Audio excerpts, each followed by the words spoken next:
That's why they walk in your door. We have a responsibility to our employees. That's how they're gainfully employed. They feed their families, pay their bills. Now, granted, half of them drink their paychecks away, whole other story. But we have a responsibility to them. But here's where we screw it up as independents.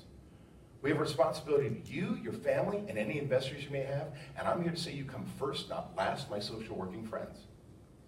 I call social workers, why? What industry are we in? Hospitality. We are built to take care of people, aren't we? We're built to take care of people. Oh, give them a great experience. Give them great, give my employees the hours they need. They're threatening to leave. They don't get 40 hours. Oh, I got to give them 40 hours. We do all these things for people. And then we're left with nothing. Here's the deal. If your restaurant closes, there is no restaurant for your customers. There are no jobs for your employees. So part of this budgeting process is setting up your goals and understanding there are times you're going to make tough decisions. You have to lead your team. Everyone doesn't get 40 hours. By not giving everybody 40 hours, I ensure 40 employees keep jobs and that my customers keep coming back, and more importantly, I make money. Owners in this room, did any of you open your restaurants to be a charity on purpose? It happens. They're called churches. I've had a couple through my workshops, right? On purpose, charity. So we have to remember we have a responsibility to run profitably. Because if we make money as owners, we can do more for others. Forget about just bleeding labor and not paying attention to our cost of goods sold and portions with a hand. Like, we all sell pizza in here? Yeah? We portion cheese by the handful? Are you shitting me? It's gold. My hand is very different than yours. And not only that, my guest gets a different experience, a different pie every single time. Some bitch, you guys are inconsistent. I'm going to go to the other chain restaurant that I get the same shitty pizza over and over again, but it's the same. So I can count on what I'm going to get. So when I talk about recipe cards and all these things, I'm going to show you how it makes an impact on your business and actually drive sales by giving our guests the same damn experience every single time. So from this point forward, you have a responsibility to run profitably. And that's how we want to look at this. Now, we're going to talk about budgeting. Why is budgeting so important? Well, let me grab a piece of paper.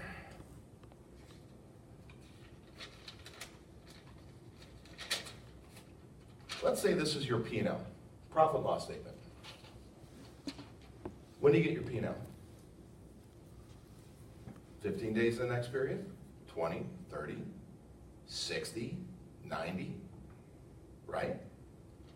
Does anybody get it later than that? Don't raise your hand. What do? We get the P&L. What does an owner do? Goes right to the last piece and goes, shit, we're done. By the way, your chart of accounts are so bad, if I were to ask you what goes in that number, you go, I don't know, I got to talk to my accountant. Are you kidding me?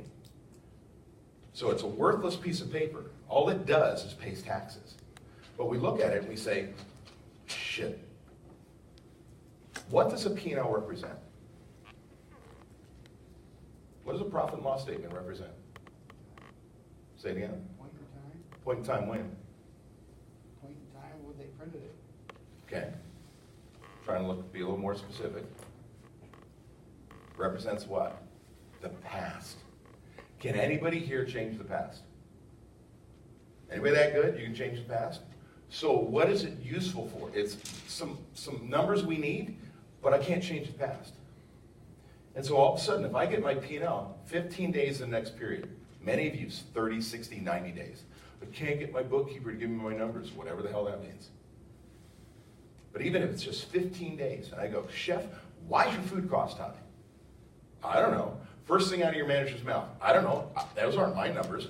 I don't believe those. So now we're negotiating that the magic lady or man who does the numbers sprinkled some dust, and that's bullshit. So nobody has buy-in to the numbers in the first place. Tell me you haven't had that debate with your management team. That's bullshit. No. And oh, by the way, if I say your food cost is high, 15 days in the next period, it's too freaking late. We've made the same dumbass mistake for 45 days in a row, and now I want you to fix it. I'm halfway through the freaking period. Change it. Are you kidding me? So this is stupid, and it's usually not valuable. So what we're going to do is we're going to say, wait a second, let's create a budget. Today, We're going to go through the process where if we take your last 12 months P&Ls, I don't care about fiscal year, screw fiscal year. I need a 12-month plan. So you can start this process any point in time. What's my next 12-month plan? What am I going to do to be successful? So I take my last 12 months, all of my sales, cost of goods sold. Well, am I taking inventories? If you're not taking inventories, you don't have good cost of goods sold. However, if I take my 12-month cost of goods sold, that's my number. Inventories, I'm going to talk about that. Inventory change doesn't make a big difference. So if my food cost is 34%, guess what? Next 12 months, 34, 34, 34, 34. Variable expense. My labor cost, fixed or variable. Is my rent fixed? I pay $10,000 a month. 10, 10, 10, 10, 10. Oh, paper supplies, about 2.5% of sales. 2.5%, 2.5. And I build a template based on the last 12 months. We operate the same way the next 12 months. We're going to get to the bottom. I want you to look at that profit and loss, your projections, and go, ew, that sucks. I deserve to make more. So now what do? We create a plan. We're going to go through it step by step today. But for instance, let's say you've not worked with me. And I'm going to give you these 3 systems today. I'm going to give you the tools to make a huge difference. So if you've not worked with me, and let's say your food cost is 34%. Say, okay, I got to make change. We're going to say, we're going to implement and teach purchase allotment system, a budgeting system for purchasing, key item report waste sheet, 2 clipboard systems. Easy, easy stuff. I'm going to guarantee you a 2-3 point drop in your food cost. No recipe cards, no inventory, no nothing. Guarantee. Been doing this I'm in my 15th year. I'm guaranteeing you a 2-3 point drop in food cost. 2 clipboard systems and a budgeting system. Well, we're going to train at month 1. Month 2, I'm going to hold management accountable. So month 2, guess what? Food cost drops 3 points. 34 goes to 31. In the meantime, I'm going to teach you today why recipe costing cards are so critical, but they're 40, 60 man-hours of work. Well, got to get them done, so let's start in month 1. And based on your business, based on your excuses, so tell me why it can't be done quickly, we're going to give you 3 months. We're going to say 3 months is reasonable to get those done. In month 4, we're going to do a menu analysis where, if I'm working with you, we can re-engineer your menu. If you've never done menu engineering with recipe costing cards, I can guarantee you a 3 to 7 point drop in food costs. First time only. If every time I looked at your menu, I could drop you 3 points, that'd be like a credit card processor. You should be paying me now, right? Oh, I can save you, I can save you. But you get the science the first time, you can make that change. And we're gonna have that on the table in month 5. Guess what, month 5? We go from 31, what does that get me to? 26, right? And that goes on further. We create the plan. We do that with labor, we do it line by line, everything in that budget. We put in a plan for success, not just, why is food cost high? Why is food cost high? What are you doing to change food costs? Why is food cost high?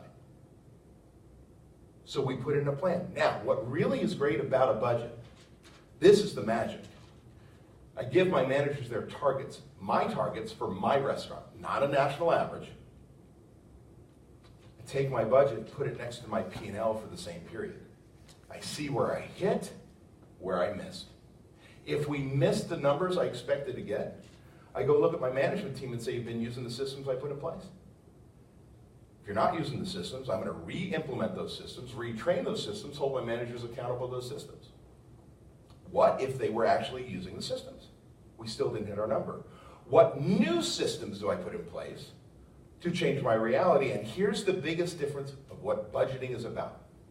Right now, if you grab your P&L, man, I should never let go of this piece of paper. You look at your P&L and you've lost $3,000 this month. Just call it $3,000 less in profitability. I don't care if you made 10 grand, you're supposed to make 13. You lost $3,000 in target profitability this month. What do most of you do? Damn it, we lost money last month. You got to do something different. You got to change. Or you do worse. Damn it, I lost 3 grand. And we keep doing the same thing we've always done.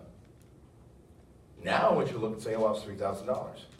You look at the next 11 months and say, what small changes do I make in my business to make that $3,000 back without giving up guest satisfaction, without cutting product quality, without cutting service levels, without changing who we are and going against our core values?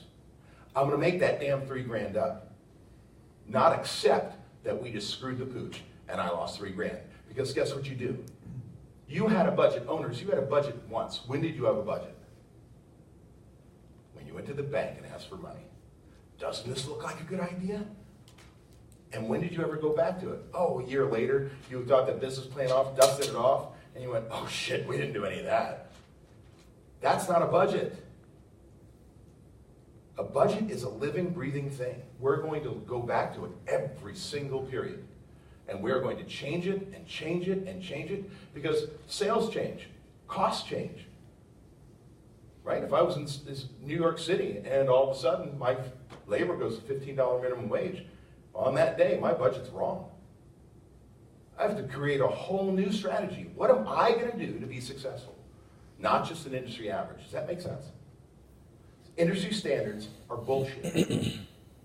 The other thing I don't want you to do is focus on just food costs. So maybe you saw me yesterday, I talked about labor costs. And I warned my room, don't just go home and focus on labor costs, because we're going to talk about prime costs, the one number you must know, which is next. They go together. You can't go, food costs, food costs, food costs. Oh, saw another speaker. Labor, labor, labor. I can have a budget, my targets, for my success, meaning yours, your business. Does that make sense? Because right now, we wing it. Not for you guys. We're going to make a change. So if there's only one thing you remember from today, it is this slide. Prime costs. I don't care what you do. If you only remember one thing, you cannot leave this room not understanding this one item called prime costs. Prime costs for old-timers like me. I'm 30 plus years in this business. I remember doing numbers at the end of the day with green bar paper and whiteout. We didn't have spreadsheets. We didn't have software. Freaking adding machine, green bar paper, and whiteout to do our numbers. To me, prime cost was what? Called controllable expenses then. In control of management, how I hire, fire, train my people, utilize my people. How I purchase product, utilize product. It is my manager's report card. Right? Literally in control of management on a day-to-day basis. My managers can't control what my rent is. My managers can't control that I decided to do the crack cocaine of restaurant marketing and do a Groupon at a 78% discount. Bad idea. Right? Not in their control. My control. They can control people.